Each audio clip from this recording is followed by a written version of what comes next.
So, see, it looks pretty good in there, but now I'm going to nitpick it to death.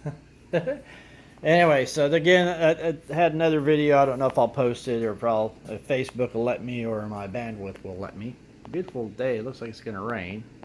Hope it does. If you hear screaming off on the side, there's the neighbor girl that's screams. She's been screaming since she was 3 years old. I think she's like 16 now. She still screams. Anyway, it's a screaming thing. Anyway, all right. So,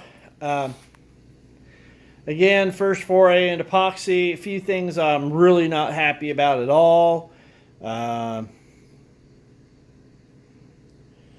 So first of all, the fact that because I didn't really kind of heed Rack and Sack's advice that they gave me, the epoxy that I had to stain to fill the gaps up basically stained the wood. I took the wood all the way down to 1,000 grit, so that's way smoother than most stuff would adhere.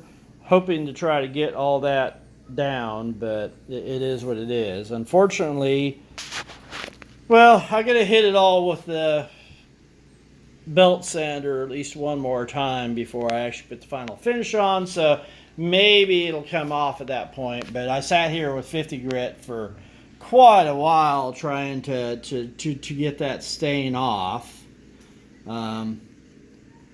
Why that's important is because I was planning on putting Osmo on this. Right at the moment, I just got Johnson's Paste Wax, which is what they told me to use, and I should have put on here to begin with. But anyway, I was planning on putting Osmo on this versus say a tabletop epoxy.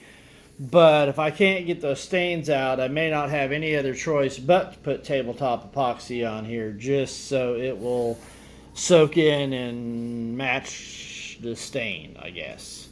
Not real happy at all about that. Kind of screwed up my table in a way. But like most things with wood, I could probably fix it. So I'll just have to go figure it out, I guess. I do have a heating gun.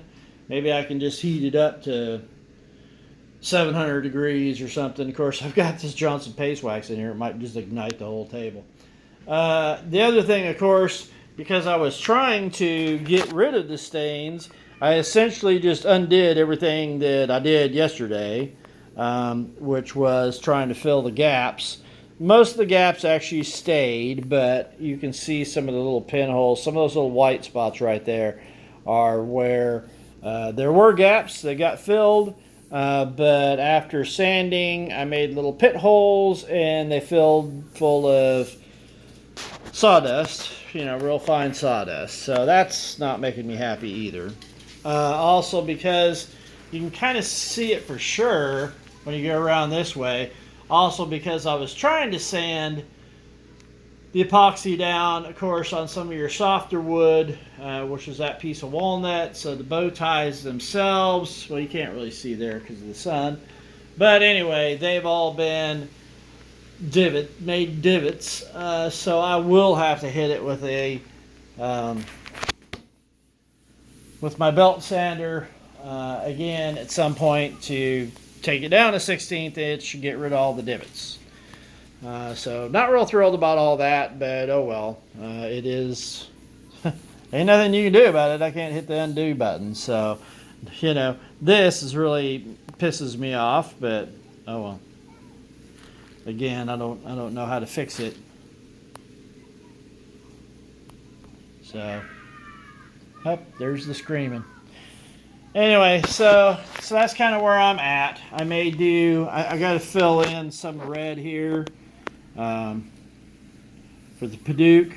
Actually, it did a really good job of filling in the edges here like I wanted. If it wasn't for the stain, it filled in some of the big dips I had in the edges, so that worked really nice. And actually some of the arrows and stuff, I mean, that's pretty smooth right there. So I mean, it did a pretty good job. It just soaked into the wood though, and I wasn't accounting for that, and so because of that I have stains. Yeah, there you go.